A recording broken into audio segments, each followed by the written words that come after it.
Hi, my name is Katie Schiffelbein, and I will be walking through my case study during this video.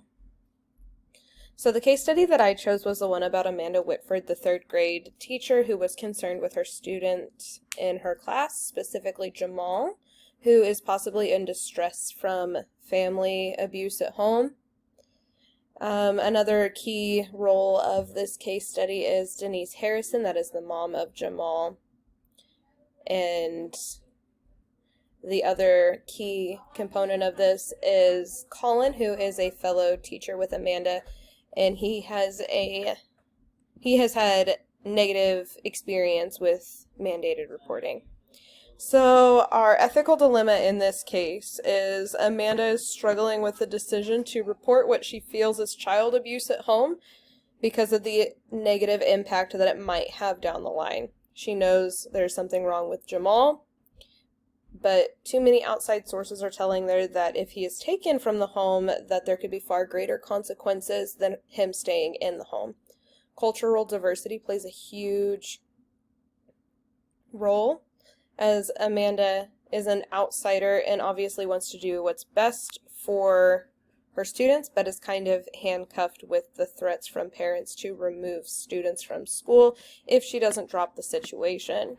She feels that if she waits too long to do something, that there could be worse implications of abuse for Jamal down the road.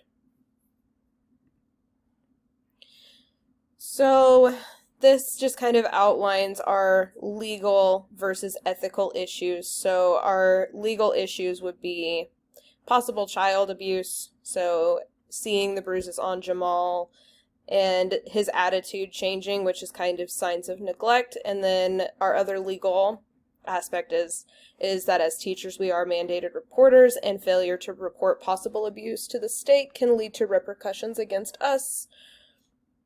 And our ethical decisions and our ethical dilemmas would be our co-teacher Colin is very much against mandated or against reporting abuse without 100% certainty that there is abuse because of what happened to him in the past with a student.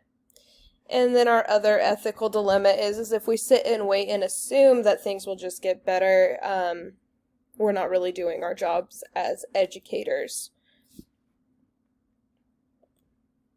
So what's important and what's not really that important? So our important parts of this is Amanda wants to make sure that the well-being of all of her students is number one, no matter what, in any situation. We also know that there is a policy for mandated reporting that must be followed as it binds together the education system.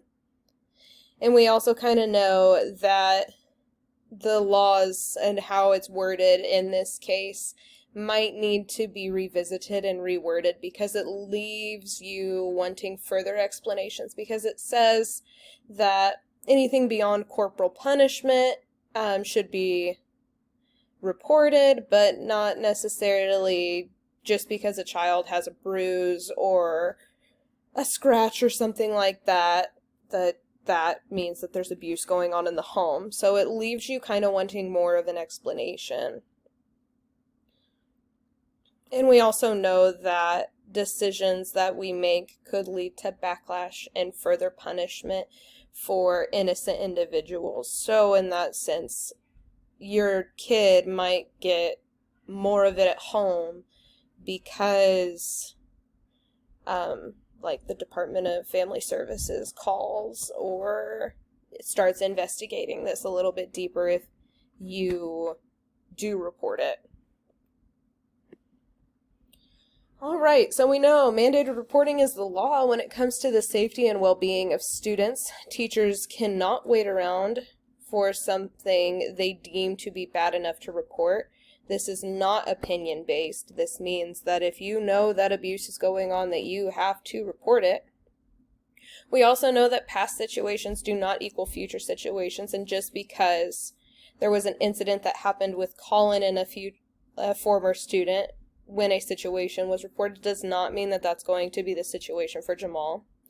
And we need to always make sure that we're relaying back that safety of the students' well-being should always be our top priority. no matter what. We should take our personal feelings out of it. So now time to implement our decision. So no matter the actions taken, they must have the safety of the student in mind in the present and not what may or may not happen down the road.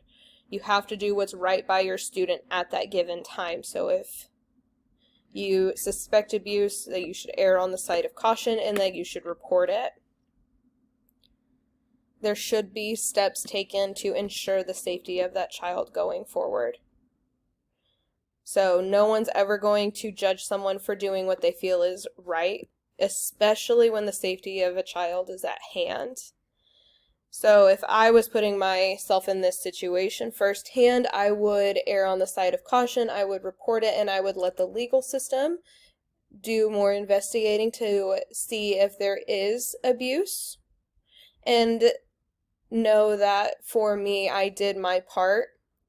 And just because I suspect it doesn't mean that there is abuse, and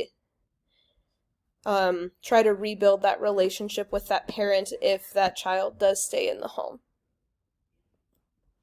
And here are my 2 references that I used in completing this assignment. Thank you.